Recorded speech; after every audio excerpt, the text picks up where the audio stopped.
Hey, this is Mountain Ghost 556. I'm going to get into what I call my blue gear. Blue gear is anything that takes electricity that you carry out with you, whether it's hiking, backpacking, or slash in some of the other facets that I do, search and rescue and tactical training and operations. What you see here is what I got is illumination, radio, navigation, my power plant, which charges up all of my batteries and stuff when they're gone down. I have a blue Sea to Summit dry bag, and I like to know what time it is. So, yeah, that's some of the stuff that I carry with me and some of the activities I do. I don't necessarily carry all of it, but I carry various articles at most times. So, a lot of traditionalists are going to say, I don't carry all that, what's the need for it? Well, sometimes, especially in search and rescue and tactical training and stuff like that, you really carry a lot of stuff you don't want to carry, but everything you carry has to be useful. Just like when you're ultralight backpacking, you carry every single thing that only has a specific purpose, and it's ultralight. Well, in the tactical or search and rescue field, it just sucks. You just got to carry things you don't want to, and sometimes the weight adds up. That's why you practice, you train, you keep yourself fit. So that's, one of the facets with what you see before you is it can get heavy. And I like to go light, but sometimes I have to go heavy depending on, what activity I'm doing. One of the other things I want to say is technology is increasingly becoming smaller and more portable and light. We are going to this point now where we went as human beings, we didn't have it. We never had it. Then we had it, and then we believe to ourselves we need it. I don't really like to say need, and I use that, and I want to break myself, but want it. Sure, I want to have a light to see in the dark. Sure, I would want to be able to communicate with people over long distance. Sure, I'd want to be able to know my position without having to dig through my map and get to my compass and spend the time to look at where I'm at and calculate it. I want to be able to do that, okay? Do I need to? You don't really need to, because if you build the skills, the fundamental skills, shelter, fire building, procuring water, and all those, these will just become really good aids to it. One of the things I've been seeing more often is there's books coming out on how to be found by rescuers or search and rescue. And if people knew their fundamental skills, like, the basic fundamental skills of signaling and how to put signals down, would this radio be totally necessary? Oh, you would want to have this radio to talk to rescuers and stuff like that, but being able to put signs on the ground, smoke signals, using a signal mirror, all those different things are your basic fundamental skills. So, do you need this stuff? No. In some cases, on tactical operations and search and rescue, it's really nice to have this, but people have been rescued without it. And I'm just saying it's to the point where it makes you more efficient and speeds you up. And that's all I'm trying to say. I'm not trying to say that, oh, I can do everything without this gear and my skills are so perfect that, I would never use it. Well, it's on the table, so hence I use it. But I just want to put it out there that these things are aids. They aid you. Learn your map and compass. Learn how to call for help on alternate means. Learn how to illuminate, using fire carefully to illuminate areas. And I still haven't got the torch down. I'll admit that in the illumination phase of this. But just to let you know that all these are great tools. They're awesome to have. They facilitate enjoyment, and they facilitate speed and ease of use in certain situations. So with that being said, let's get into this, and let's see what we got, and let's have a little look-see. Okay, here we go. Well, this is what I carry for my communications. It doesn't have everything that I'd like it to have, and eventually I'm going to upgrade my radio from the Baofeng UV5R to probably a Wuxon submersible or a Yaesu submersible, but as money doesn't really afford me to do that right now, I'm with this one. It's really good radio. It's a ham radio. It's a UHF, VHF. It has FM radio on it too. I use it with search and rescue and fire department. It's about $35-40 on Amazon. it doesn't come with the antenna here. That's an additional piece, and doesn't come with the mic. It just comes with one of these. It's kind of crappy, but I use that for more of a tactical situation than I would anything. I'm going to upgrade my comms here shortly. I've really kind of fell by the wayside of my comms over about the past 2 years. So I'm going to basically upgrade those when I get a chance or the money. I use this, like I said, for search and rescue, for tactical. I also use this with the fire department. And I bring it camping with me sometimes only because I can get weather alerts where I sometimes can't get weather alerts on, let's say, this little Grundig, which I'll talk to you about that in a minute. Or I can't get weather alerts on this Motorola Talkabout. So I can pretty much get a lot of good traffic on here. I can also respond to UHF, VHF, emergency calls and stuff like that. So it's more versatile, and you can pre-program it to have a little bit more of a privacy. You've got offsets, but I'm not going to go into a review about this. They've got plenty of reviews on there. I might even go into a review, an explanation of how I use this in more depth, but I'm just kind of showing you what I carry in my blue gear, my electric gear. So, but I do have this Motorola Talkabout, and how this one came down, and it's an older version. The T6500 sounds like the Terminator's, future cousin, but the thing about it was that I got a pair of these given to me for free. So I liked them for what they were. They're kind of novice. It has your weather alert station. But how I wound up carrying an extra one of these is I gave a friend a UV5R, and when I turned it on, I forgot to change it to a more benign channel, as you would say, so we could communicate with each other. And I was trying to get him on frequency 8 GMRS or whatnot, and I wound up listening to him on my pager. I kept hearing somebody page and talking on my fire pager, and I was like, wait a minute, uh-oh, I think I know who that is. And lo and behold, if you look here, County Fire 1. That's the city's fire, or the county's fire channel to Central Dispatch. Well, it was an honest accident. I learned from it. I switched it. But I started carrying these for more novice people that aren't familiar with this.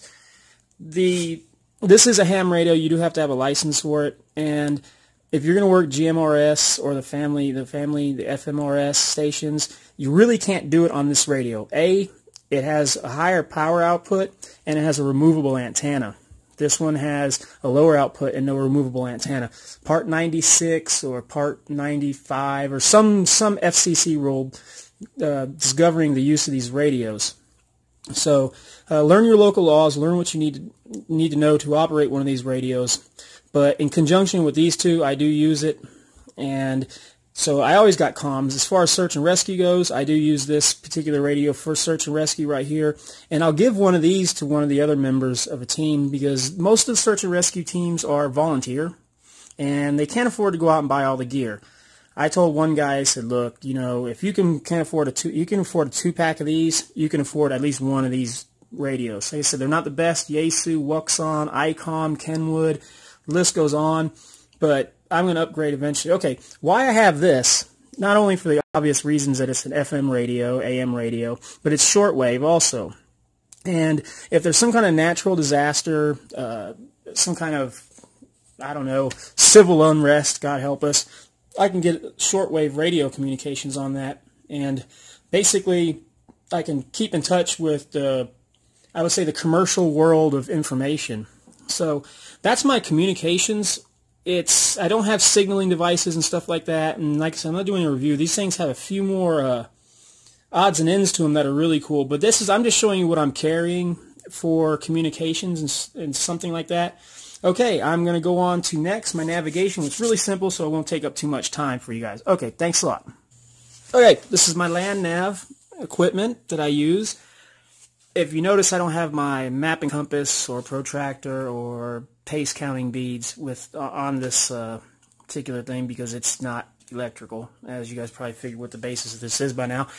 So basically what I'm going to go and say first of all is, no matter how well you think you know or you trust your modern electrical land nav gear or equipment, never solely rely on it, because the simple fact is you can get yourself into a world of hurt by just totally relying on GPS or any other kind of technological land navigation doohickey that's out there. And I've seen it happen before. You should always have the base knowledge of map and compass, at least the base knowledge. Know how to shoot an azimuth, know how to read a map, understand what the functions of a map are and what the functions of a compass are. You know, you should even go as far as to be able to just use a map solely with terrain association, knowing your basic cardinal directions. That would even go as far as saying if you had to travel at night, learn celestial navigation. That's getting a little farther up in there, and that's not what this video is about, is to tell you what you need to know. This is about what I'm carrying. So I'm putting that out there. You need to really study your basic land navigation and rely on that more so than any kind of technology that's ever going to be present out there. So right here I've got the Garmin Fortrex 101. It's not coming in all that great. There it is. The 101. It's the baby. Well, it's not the baby. It is the first original hand or arm wrist-mounted GPS that's out there. It doesn't have a lot of bells and whistles. It has really good features. It's your basic GPS. It's about as basic as some of the ones that first came out on the market for civilian use.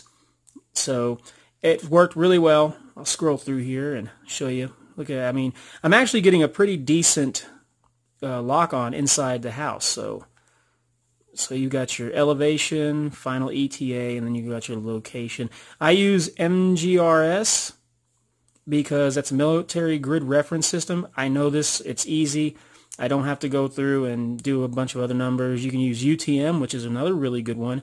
I don't like lat and longitude. It's too much thinking for me. I like to just look at it and read the numbers and then look at the tick marks on the map and be out of there in no time. So yes, I know that just sounds lazy, but that's just me. So yeah, it's a good one. It has a light. It does its thing. It's got a timer. You know, this is your menu for your options. Here's your satellite connectivity. So it's a good one. I want to upgrade to the Fortrex 401, which is the newest, or one of the newest ones. I think there's a 405, not sure yet.